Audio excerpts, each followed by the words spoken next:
Alright boys, and I know you're mainly men, we got a new translation of Atay's work, Waiting for Fear, a translation by Fula Pecker, and she did a great job of the translation. In case you're wondering, Atay is a deceased Turkish author whose book The Disconnected was super rare, only limited to 200 copies in the English world. In Turkey it was really popular, described as the Turkish Ulysses, and between you and me, you can watch the video here, I'll put it in the description. I reviewed it, and that book is amazing. It was one of my favorite books of the year, and I loved it. So I was really excited about this.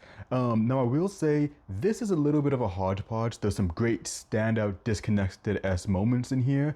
You can kind of tell they just got all of his short stories and put them in one collection, which isn't a bad thing, but it's a little bit of an uneven reading experience in some regards, but I still liked it a whole bunch.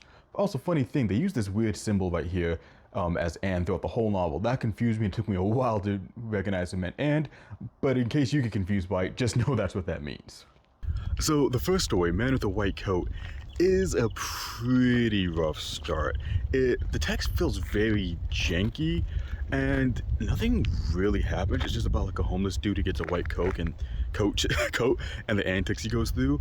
The only really memorable scene about that for me is when they hang him up like a mannequin and for the store so he can sell more clothes and everything.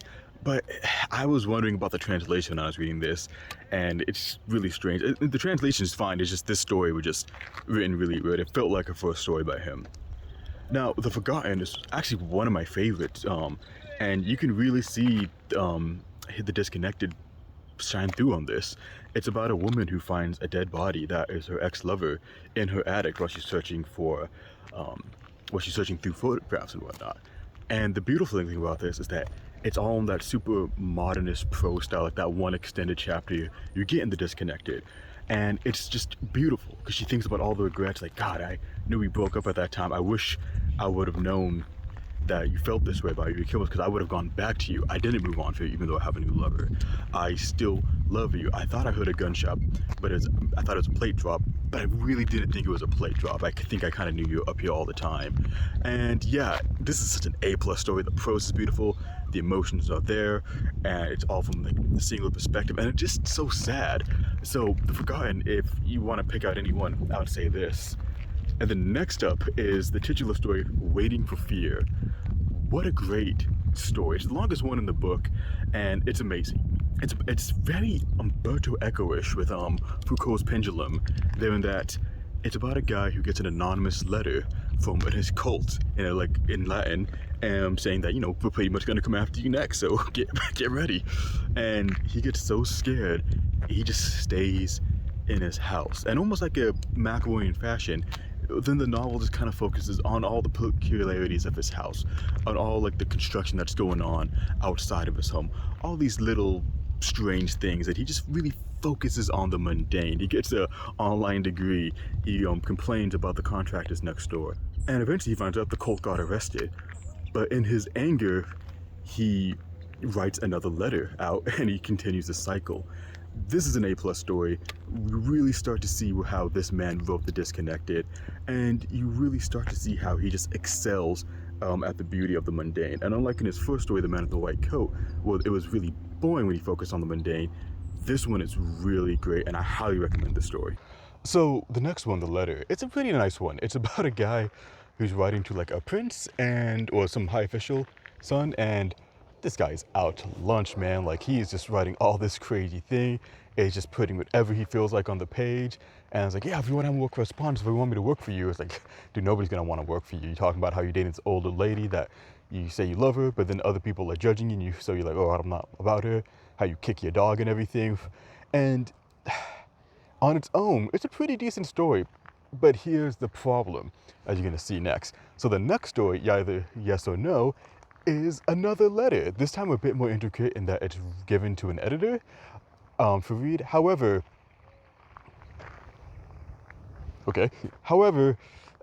it's another rambly one as well about a guy who's straight incel, how he can't get a yes or no from this woman if she loves him or not, and he just keeps messing himself over talking to all these people, and he just can't get the proper answer.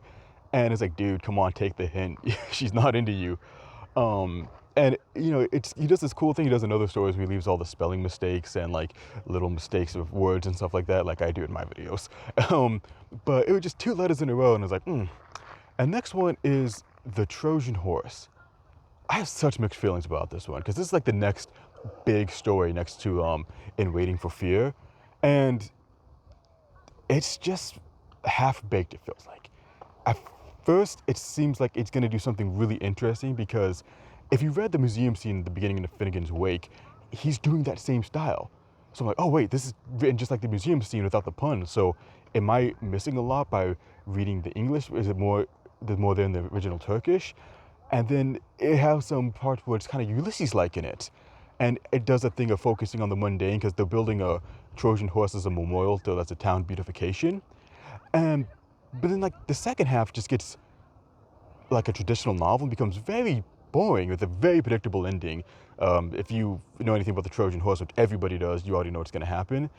So it just kind of felt like, what was he trying to accomplish with this story? It seemed like he had it so much more grand in its head, and it just petered out. Or maybe there's just so much I'm missing in the original Turkish, and I just don't know. The story, if you read the story in Turkish, please let me know, because I feel like this should be a very prose heavy, and it includes another letter in this one as well.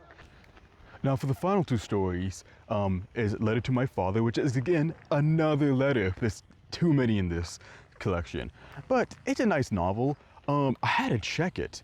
The name, kind of like with the Trojan Horse, where the protagonist really felt like Turget from Disconnected. This one really felt like Selim. It was actually spelt a bit differently. It's like Cemil instead of Selim. I had to go back and check it, but it's about a guy writing to his dad who's dead. That's like, you're probably so disappointed in me. I'm not the man you want me to be, and life just kind of sucks.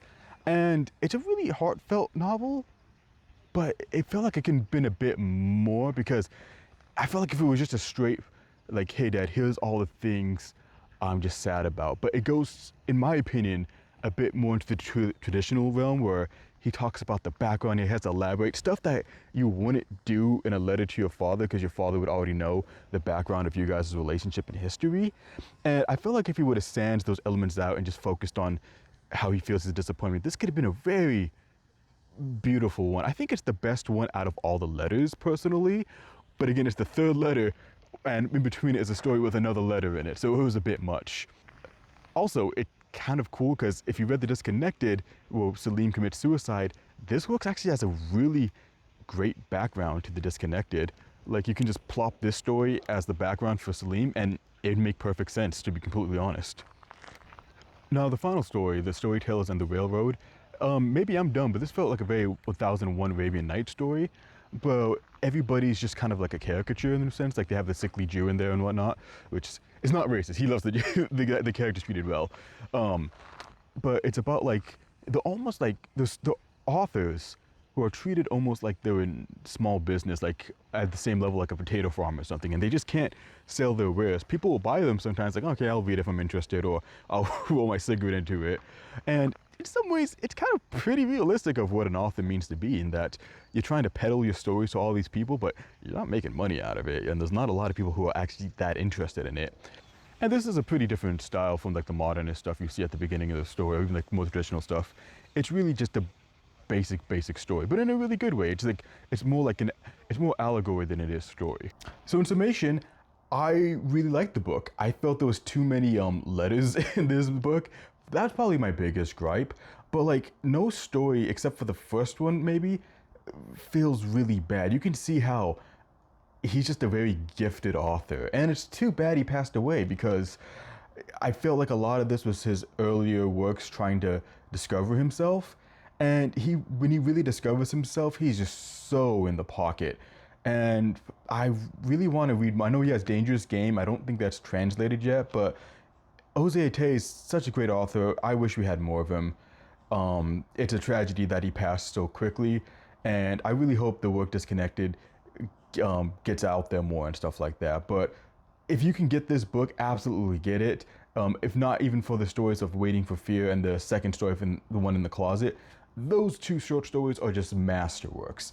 And yeah, Ozi Atay, Waiting for Fear, great translation by Fula Pecker. Have a great day.